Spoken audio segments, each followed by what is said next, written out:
Friday night, Smith Center, Tar Heels. I enjoy how anytime you play an exhibition game, you are required by law to preface any statement by saying, now I understand the competition wasn't great. Yeah, look, Carolina's better than St. Augustine's. That's breaking news for you. So Carolina should win the game. It's not the EA Sports All-Stars out here. Curtis Staples in walking through that door. Yeah. So the Tar Heels did just that, 117-53. This game was never competitive, nor should it be. You look up and down the stat sheet, and Carolina dominated like you would expect them to, 62-25 in rebounding.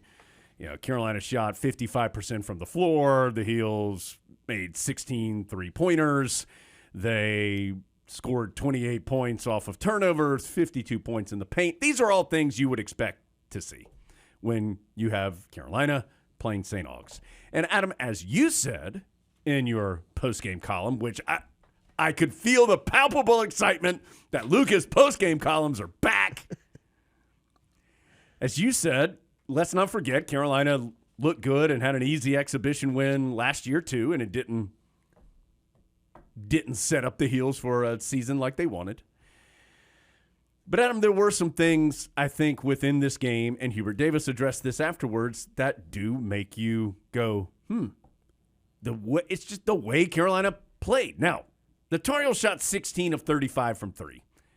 That's always going to help. But the fact that the Tar Heels moved the ball, they played with pace, they played a lot of guys, a lot of different players contributed, they did good things on the defensive side. These are all things, as Hubert Davis correctly said in the postgame, that you feel like can carry over and can travel regardless of opponent. Are you going to have the same level of defensive success when you're playing Florida State as you do St. Aug's? Probably not. But you can still do those same type of things to give yourself the best chance to have success. So, Adam, again, as we are required to say, competition level not great, but I thought Carolina looked good. And I don't know what more you can take out of an exhibition game other than they looked good, they dominated the game as you would expect, and they did some things that you can see have the potential to make them a fun and good team this year. And fun team to watch. That was a fun game to watch because of the way Carolina was playing. I think you saw the Tar Heels doing some things that you haven't seen maybe in over a year, things like the secondary break coming back and being a standard part of the offense. And requiring that type of ball movement. Were you even aware you were allowed to score baskets without first setting a ball screen at the top of the key? Right. That's part of the rules changes for this year that no one's talking about. You can just throw some passes to some open guys, and then they can score. I also think Carolina missed some shots in that game that could have made it an even more impressive score that they will generally make. I think you saw a lot of different players contribute in a lot of different ways that give you hope that the Tar Heels will have some flexibility in how they can be successful this year. It's not entirely dependent on, for example, Armando Bacot scoring 25 points and getting 20 rebounds. You may not have to have that in order to win. And how good could Carolina be if, look, the first option is always going to be throw it inside. And Hubert Davis has yelled that over and over at practice. Look inside, look inside. He wants his team to look inside. But that doesn't have to be the only way to score in the half court, and it looks like this team has the ability to do that in some other ways. Adam, as far as individuals are concerned, I mean, R.J. Davis, he scored like 17 of the first 20 points or something crazy like that. And, I mean, he was 5 of 10 from three, and at one point he hit like 3 or 4 in a row. And we know that about R.J. He's always been – he can be a very streaky shooter. So I think you kind of knew what to expect from him, although you did see him almost primarily in that point guard role until Elliot Cadeau came in, and then they kind of shared it. But, like, for example, what an exciting moment where Carolina had a fast break, and he dropped it off to Harrison Ingram, who was coming in for a dunk. That was exciting to see. And you kind of know what to expect with Armando Bacot, and I don't say that to like sound bored about it or anything, but you knew what to expect from these guys. We've seen them play a ton of basketball, and Armando, had a very workmanlike 13 points and 10 rebounds and rebounded the ball well and got to the free throw line and did all the things that we've seen him do before. To me, Adam, two guys of all the new players that you were going to see really intrigued me. One was a freshman and one was not. And one is Harrison Ingram. I mean, he finishes with 16 points, 9 rebounds, 3 assists, 3 blocks.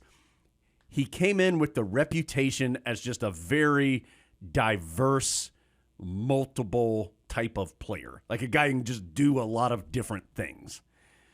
And I think you saw that. What I don't think I knew about Harrison Ingram is he plays hard and with a lot of energy and is just active at all times.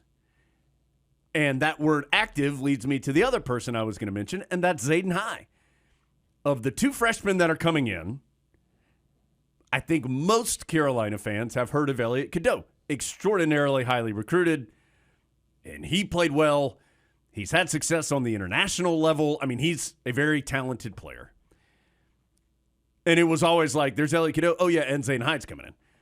And, Adam, I don't know if Zayden Hyde's going to play 20 minutes when Carolina gets into the regular season or against ACC competition, and he's a freshman, so there's going to be a stretch where he has a couple games where he struggles because 99% of freshmen do.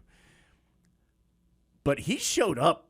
I mean, when he's out there, he's just doing things. He's blocking shots. He's getting rebounds. He's making smart cuts to the basket. He's just active. And those 2 guys stood out to me. It was, again, I'll use what we said. It was fun to watch their activity and contribution, a lot of which, and this isn't to somehow undersell their skill level, but a lot of which was just because they were all over the place. And that was fun to watch. Harrison Ingram talked a little bit after the game about how much he enjoys doing things other than scoring. And it really does seem like he likes playing that way. And you're going to see and read more from him this week on GoHeels.com. But I think one thing maybe we didn't appreciate was he looks a lot different than he did at Stanford and has made a really big commitment to get in better shape. He's changed the way he eats. I mean, he's a dude. I mean, he is big and he is a well put together gentleman. And I mean, and then the type of things he can do at that size, that's impressive. And I think the flexibility he gives you with that size, but also ability to see the court, where he can play pretty much anywhere and defend pretty much anywhere. Like, he can defend your opposing point guard, potentially. He could probably defend a little bit in the post if you really needed him to, because he's not easily moved out of the way. So that's just some flexibility that the Tar Heels haven't had the last couple years. And then with Zayden High, I think an encouraging thing is this wasn't the first time we've seen him do this. He was really good in the live action scrimmage and was pretty good in the other secret scrimmage. So I do think he's one who people know less about. Of course, Hubert Davis said after the game he's known about Zayden High all the time and expects him to continue to rebound at that pace. Well, if he continues to rebound at that pace, he's going to play. Yeah, I mean, he had a team-high 11 rebounds, 4 of them on the offensive side. And the offensive side is the key thing because Carolina's probably not going to run any plays for Zayden High, but if you're getting almost half your rebounds on the offensive end, you're going to create all these extra possessions and some scoring chances for yourself. In my mind, he kind of came in as a shooter type guy, and I don't even really feel like we've seen him shoot yet from the outside because he's been doing everything closer to the basket. He's willing to defend. He's willing to stick his nose in and try to block a shot. The Tar Heels have a lot of pieces, and keep in mind this is without Seth Trimble and Jalen Withers. Like you're not going to be able to play all of these on a regular basis every single night. And Withers gives you that other thing that Carolina hasn't really had, which is just this athletic, versatile piece that you can put almost anywhere, kind of similar to Ingram, except even more comfortable and closer to the basket. So he's going to play because you want that athletic presence. So it's a nice problem to have if it's even a problem. I guess it's really not. I cut you off when you were talking about Harrison Ingram. So you were saying he's dedicated himself to changing his body. So that's what you were about to tell that, and I cut you off. Took you a different direction. Oh, yeah. I mean, he just said that he's eating completely differently. He cut out fried food altogether, which, as he said, A lot of times he leaves the Smith Center late because he's on the hashtag grind, Jones. Yeah, of course he is. And the only places open are serving fried food. And so he said, that's just a lifestyle change that I had to pay attention to. And eventually he'll be on the pod. And when you hear him, you're going to love him. And he said, so I've just learned I just take a sandwich from here at the Smith Center, and I don't tempt myself by going to some of those other places. Man. That's what Jones and I do after games, too. Yeah. As I was eating my fettuccine Alfredo on the bus at 12:15 in the morning after that Georgia Tech game, I was thinking the same thing. Is it time for second dinner? I think it is. When I get home, it's going to be time for first breakfast.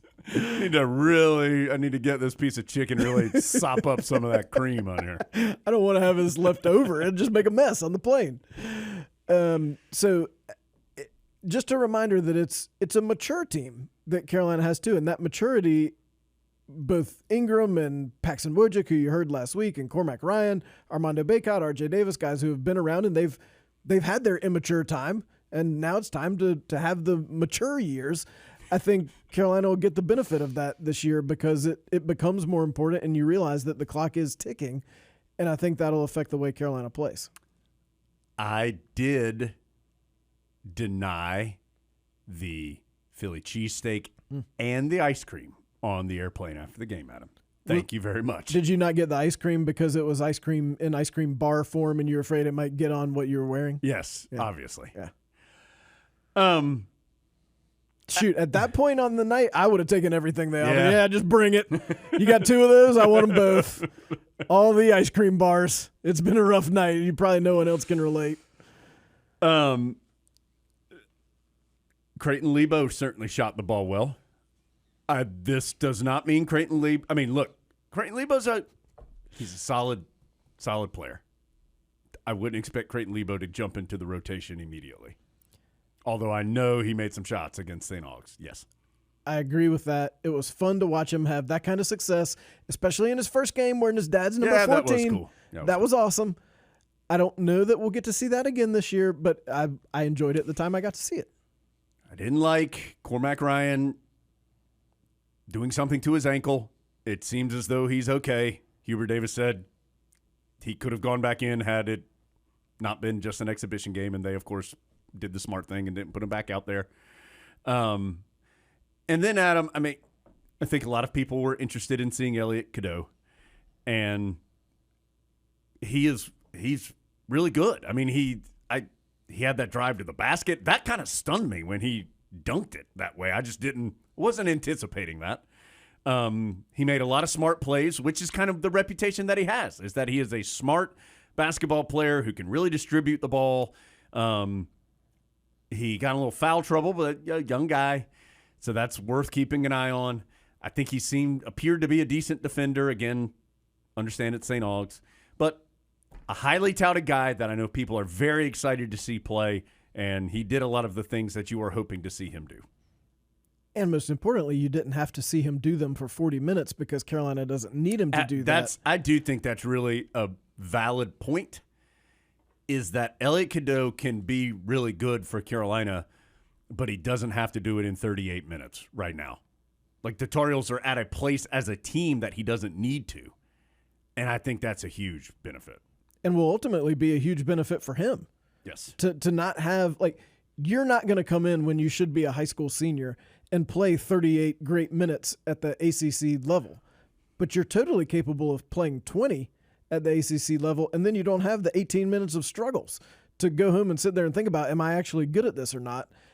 Elliot Cadeau's an interesting guy. You're gonna see and read some more about him in the next week or so too, and it doesn't seem like he lacks for confidence, but he also said he didn't even really realize he was that good until this past summer. But also he wants to be the best point guard in the country, so that's a pretty big leap. To I think I'm pretty good for, Rashkus Elementary School versus I want to be the best point guard in the country. So interesting fella, but obviously very talented at basketball and a huge asset, and honestly something Carolina hasn't had in someone that, at least right now, you can bring off the bench and the pace and the way you're playing doesn't really change. And that's a big luxury. Adam, I could feel your heart swelling when Hubert Davis in the postgame was asked if he felt like this was more like old Carolina basketball, and he said it was just Carolina basketball. Oh, Coach Davis. Well, it's just a lot of fun when the Tar Heels are winning. That's what Friday night was a reminder That's really of. what the whole weekend was a nice reminder of. Yeah, that's right. Adam, anything else? I mean, you were there. Anything else we're missing here? It seemed like it just seemed like a great night. Tar Heels played well, and we'll find out for real starting up in less than a week as they host Radford. Yeah, it'll be interesting to see how Hubert Davis deploys that personnel against Radford and in the weeks to come as the games get even tougher. I mean, we've said this a million times. Carolina's going to play more guys this year. I think figuring out which ones those are is, and it may not be the same, whatever number you want to pick, 8, 9, whatever, in every game. But more guys, I think, are going to play because you have more options, and it would be silly not to. I think Friday was a nice reminder of that, although it's certainly not. We're not to the finish line yet. It's just a reminder that more guys play when they force themselves into the position of playing. Yeah. And when you can't answer the question, how could you not play player X? Like there's been times in the past when you could say, how could you not play player X? And the answer would be, well, they did this, this, and this incorrectly, and it caused this bad result. Now, no one's ever going to say, how could you not play Paxton Wojcik? Because the answer will always be, oh, yeah, he should play some, certainly, because he helps the team win.